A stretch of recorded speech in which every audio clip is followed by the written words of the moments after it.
Hello guys and very welcome to my YouTube channel. This is Amen from Bookers after a while. I was absent because of some travels that I had, a big travel that I had.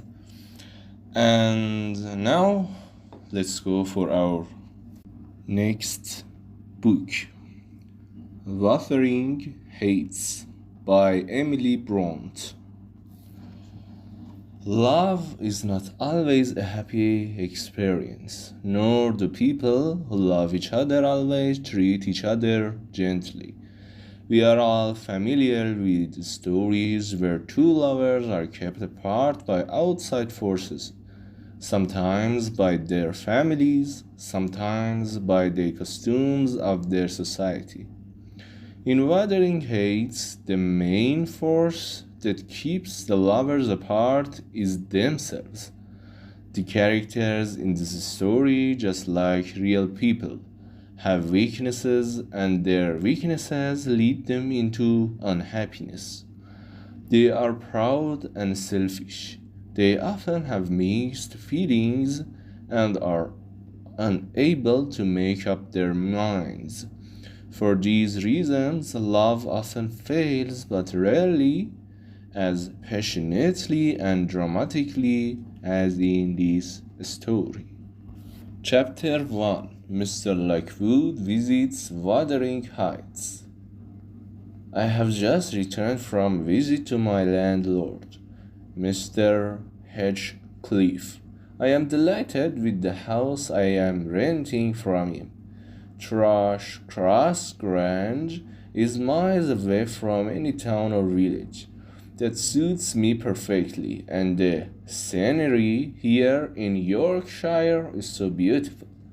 Mr. Hedgecliff, in fact, is my only neighbor, and I think his character is similar to mine. He doesn't like people either. My name is Lockwood, I said when I met him at the gate to his house. I am renting Cross Grange from you. I just wanted to come and introduce myself. He said nothing but frowned and didn't encourage me to enter.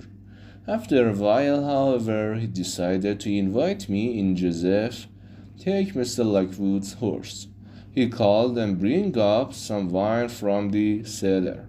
Joseph was a very old servant with a sure expression on his face. He looked crossly up at me as he took my horse. God help us, a visitor, he muttered to himself. Perhaps there were no other servants, I thought, and it seemed that Mr. Heathcliff hardly ever received guests. His house is called the Wuthering Heights. The name means a wind-swept house on a hill, and it's a very good description. The trees around the house don't grow straight but are bent by the north wind, which blows over the moors every day of the year. Fortunately, the house is strongly built and is not damaged even by the worst winter storms. The name Earnshaw is cut into a stone over the front door. Mr. Heathcliff and I entered the huge main room. It could have been any Yorkshire farmhouse kitchen, except that there was no sign of cooking and no farmer sitting at the table. Mr. Heathcliff certainly doesn't look like a farmer. His hair and skin are dark like a gypsy, but he has the manners of a gentleman. He could perhaps take more care with his appearance, but he is handsome. I think he is proud and also unhappy. We sat down by the fire in silence. Joseph, I shouted. Mr. Heathcliff. No answer came from the cellar, so he dived down there, leaving me alone with several rather fierce-looking dogs. Suddenly, one of them jumped angrily up at me, and in a moment all the others were attacking me. From every shadowy corner in the great room appeared a growling animal ready to kill me, it seemed. "Help! Help! Mr. Heathcliff! Help!" I shouted, trying to keep the dogs back. My landlord and his servants were in no hurry to help, and couldn't have climbed the cellar steps more slowly. But luckily, a woman, who I supposed was the housekeeper, rushed into the room to calm the dogs. "What the devil is the matter?" Mr. Heathcliff asked me rudely, when he finally entered the room. "Your dogs, sir," I replied. "You shouldn't have a stranger with your dogs. They are dangerous." Come, Mr. Lockwood, have some wine. We don't often have strangers here, and I am afraid neither I nor my dogs are used to receiving them." I couldn't feel offended after this, and accepted the wine. We sat drinking and talking together for a while. I suggested visiting him tomorrow, and he didn't seem eager to see me again, but I shall go anyway. I am interested in him, even if he isn't interested in me. 2 days later, yesterday afternoon was misty and bitterly cold, but I walked the 4 miles to Wuthering Heights and arrived just as it was beginning to snow. I banged at the front door for 10 minutes, getting colder and colder. Finally, Joseph's head appeared at the window at one of the farm buildings. "What do you want?" he growled. "Could you let me in?" I asked desperately. He shook his head. "There is only Mrs. Heathcliff indoors, and she won't open the door to you." Just then a young man appeared and called me to follow him. We went through the back door and into the big room where I had been before. I was delighted to see a warm fire and a table full of food, and this time there was a woman sitting by the fire. She must be Mrs. Heathcliff. I thought I hadn't imagined my landlord was married. She looked at me coldly without saying anything. "Terrible weather," I remarked. There was silence.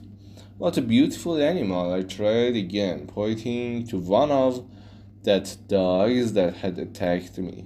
She still said nothing, but got up to make the tea.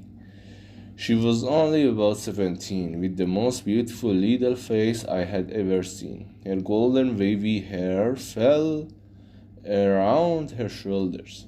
"Have you been invited to tea?" she asked me crossly. "No, but you are the proper person to invite me," I smiled. For some reason, this really annoyed her. She stopped making the tea and threw herself angrily back in her chair. Meanwhile, the young man was staring aggressively at me. He looked like a farm worker, but seemed to be part of the family. I didn't feel at all comfortable. At last, Heathcliff came in. "Here I am, sir." "As I promised," I said cheerfully.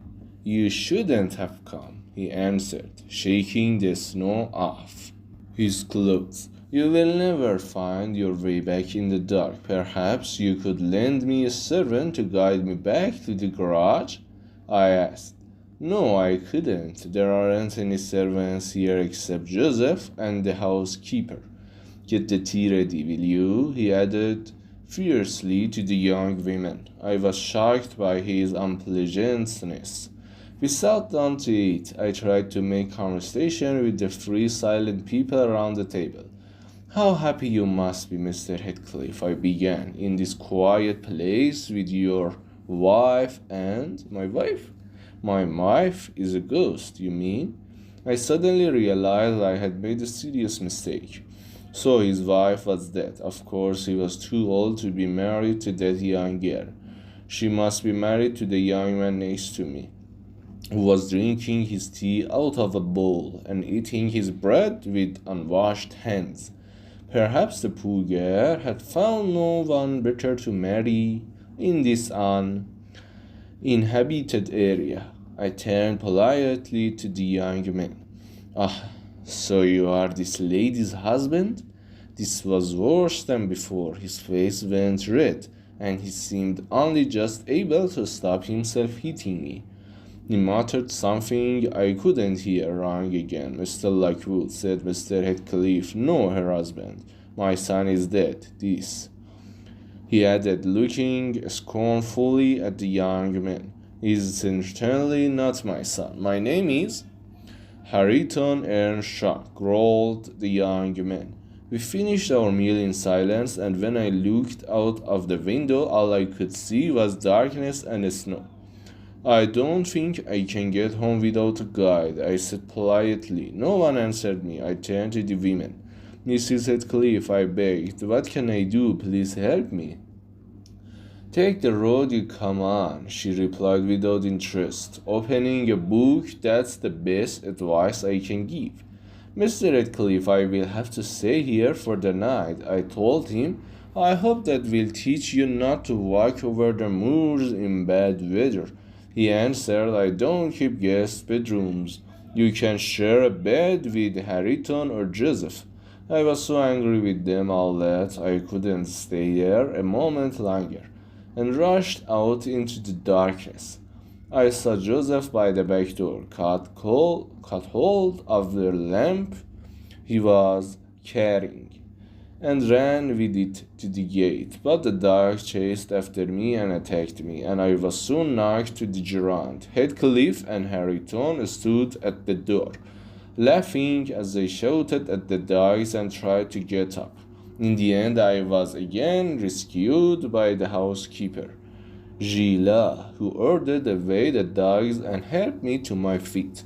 I was so bruised and exhausted that I didn't feel strong enough to walk home. And although I didn't want to, I had to spend the night at Wuthering Heights. Nobody wished me good night as Gila took me upstairs to find a bed for me. The end of chapter 1. Thank you for listening me, and don't forget to like and subscribe my YouTube channel. And goodbye until tomorrow and another podcast.